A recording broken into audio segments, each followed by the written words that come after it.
Assalamualaikum warahmatullahi wabarakatuh. Kembali lagi bersama saya Dr. Rizky di channel Pejuang Aspirasi. Nah, hari ini kita akan berdiskusi santai tentunya dengan dua guru, mungkin ini guru idola katanya ya, di SMP Islam Terpadu Indah Medan. Ada Umi Hijrah, ada juga Abi Arif. Nanti kita akan bertanya-tanya seputar pribadi dan juga karir maupun prestasi sesuai dengan tema kita hari ini, karir dan juga prestasi. Assalamualaikum Abi Arif, Umi Hijrah. Waalaikumsalam warahmatullahi. Sehat kan? Sehat. Nah, alhamdulillah hari ini kita mau diskusi ya terkait dengan ini, kita ke pribadi dulu nih Abi Arif. Nah, Abi Arif ini kan menjadi guru. Apakah menjadi guru itu keinginan pribadi atau kemauan dari orang tua? Oke, baik dok, sebelumnya saya perkenalan diri dulu ya dok. Assalamualaikum warahmatullahi wabarakatuh. Perkenalkan, nama saya Muhammad Arif. Saya di sini di SMP Islam Terpadu Indah Medan. Saya sebagai guru yang untuk mata pelajaran IPS terpadu.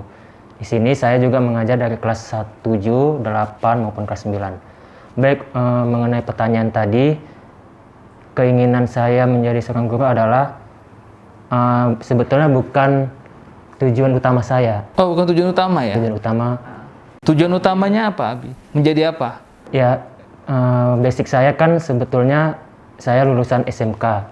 Jadi SMK jurusan akuntansi. Jadi tujuan saya adalah waktu pertama kali mengambil jurusan di perkuliahan, saya mengambil jurusan akuntansi. Nah, jadi kebetulan belum nggak lulus, jadi saya mengambil pilihan yang kedua, yaitu sebagai pendidikan. Pendidikan menjadi seorang guru.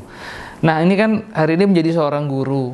Gimana suka dukanya menjadi seorang guru, apalagi di tingkat SMP yang kita tahu usia anak-anak SMP itu seperti apa, dan dengan zaman hari ini nih, Abi. Oke, ya kalau suka duka menjadi seorang guru itu ya sebetulnya tugas guru ini adalah tugas yang sangat mulia ya dok. Mulia. Karena yang dihadapin dia itu adalah makhluk hidup, manusia, bukan benda-benda mati. Jadi suka dukanya ya banyak tantangannya lah. Banyak tantangan yang dihadapi menjadi seorang guru. Karena dia tidak hanya sebagai pengajar, dia juga sebagai pendidik. Jadi bukan hanya menyampaikan ilmu-ilmu yang dimiliki oleh seorang guru itu, tapi dia juga bagaimana mengaplikasikan atau mendidik anak-anak menjadi pribadi yang lebih baik. Pribadi yang lebih baik. Nah, kalau ada statement guru adalah pahlawan tanpa tanda jasa nih Umi Hijrah.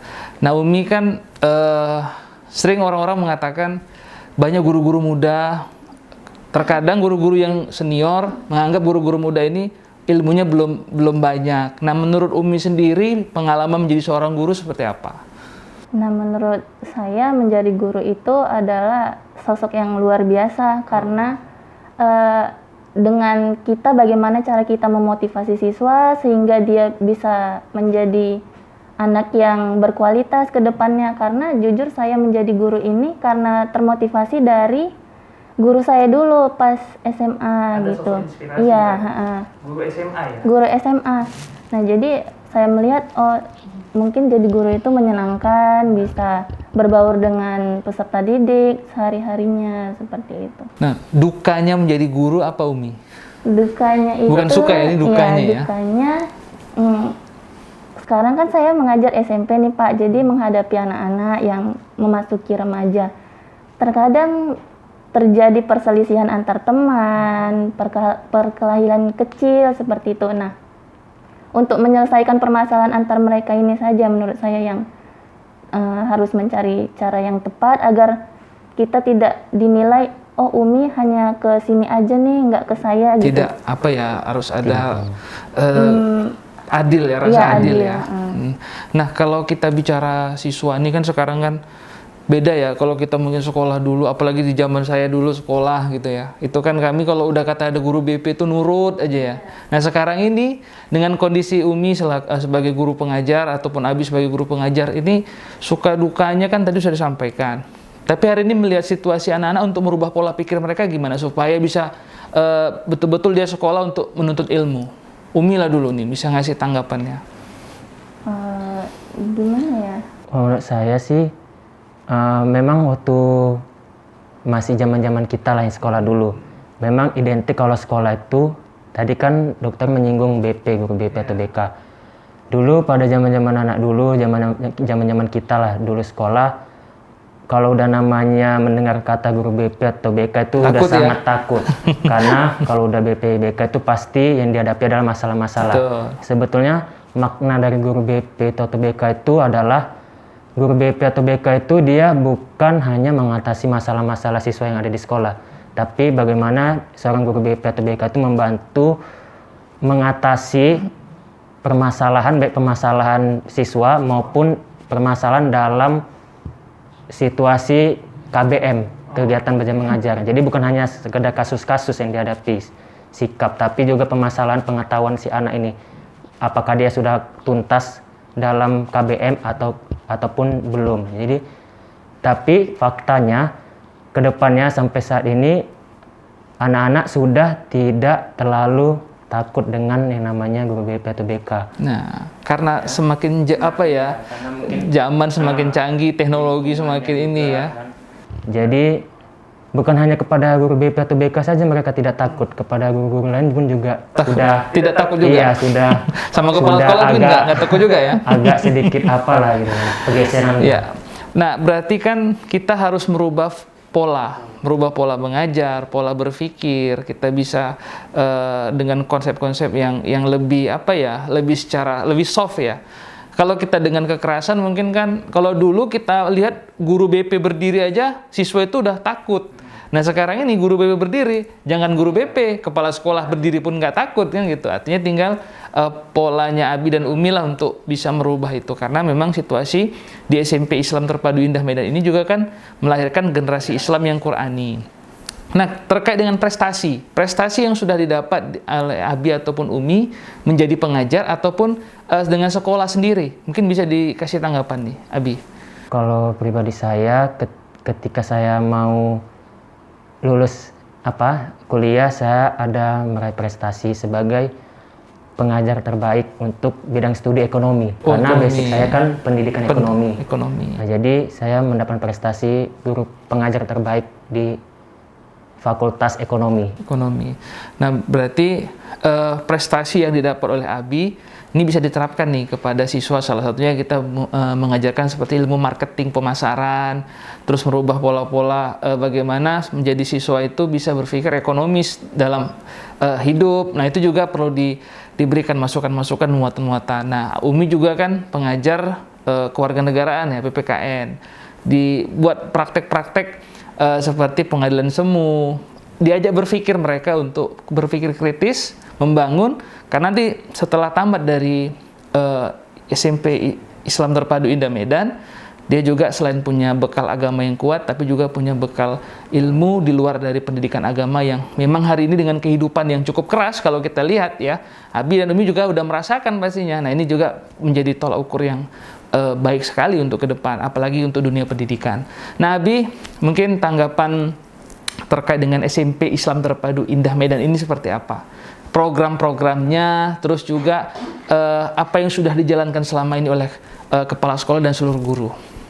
Oke, baik, mengenai kedepannya untuk SMP swasta Indah Medan, programnya sudah terlaksana dan akan terus dilaksanakan, yaitu seperti ya kegiatan-kegiatan kesiswaan, di mana kegiatan kesiswaan itu yang paling khas itu di SMP Indah Medan adalah kegiatan field trip-nya atau outbound. Kemudian untuk kegiatan membina keimanan dan juga kerohanian siswa itu ada kegiatan namanya Mabit, Malam Bina Iman dan Takwa.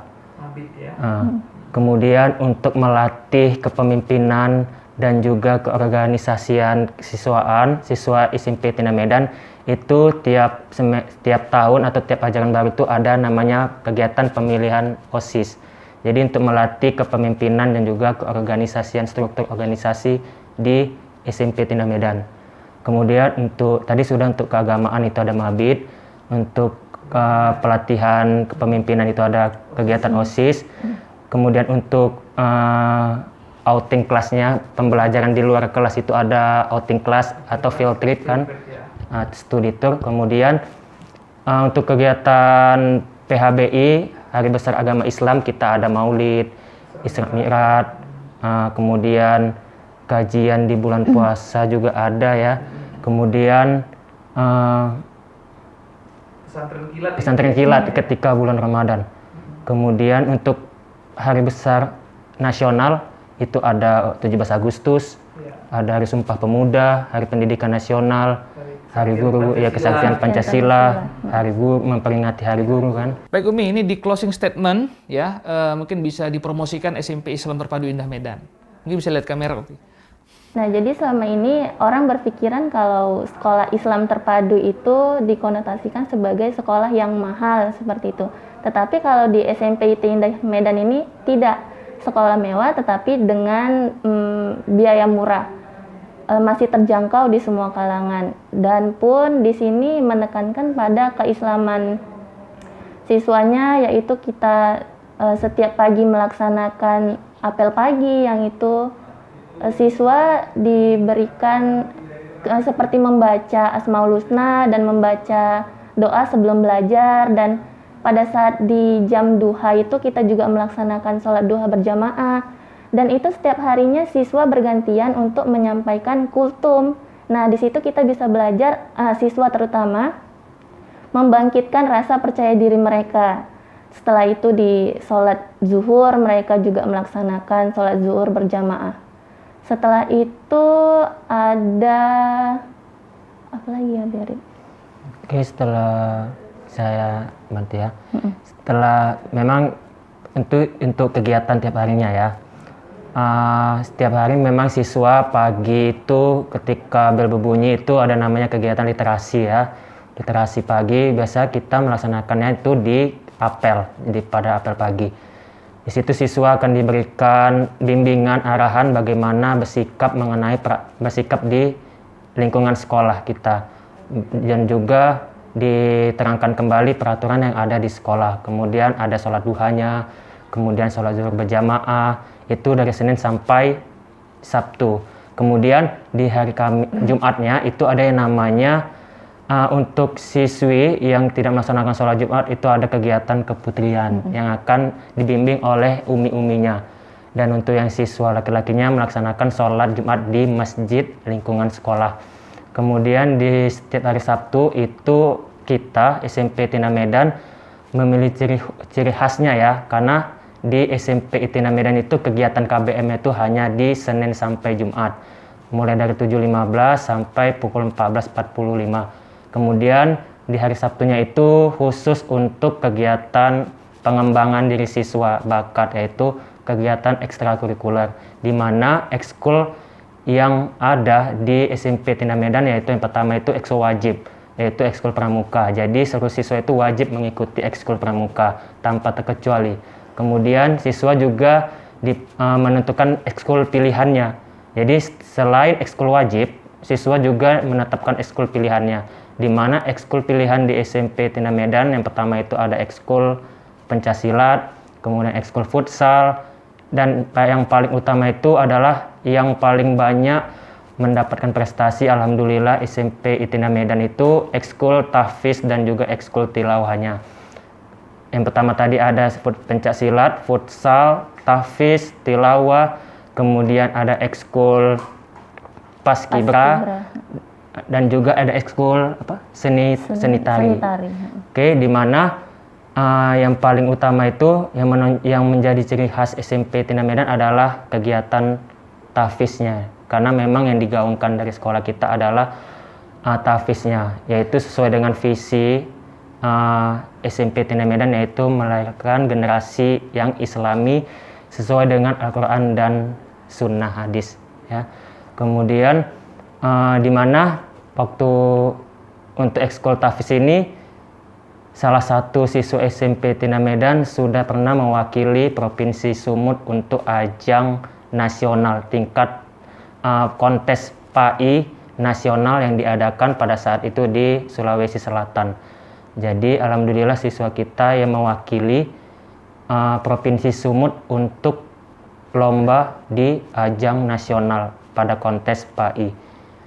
Baik, berarti banyak yang sudah didapat prestasi maupun program yang sudah dilakukan oleh SMP Islam Terpadu Indah Medan dengan guru-guru yang muda yang luar biasa. Ini bisa menjadi tolak ukur keberhasilan satu bidang pendidikan, terutama di Kota Medan. Ya.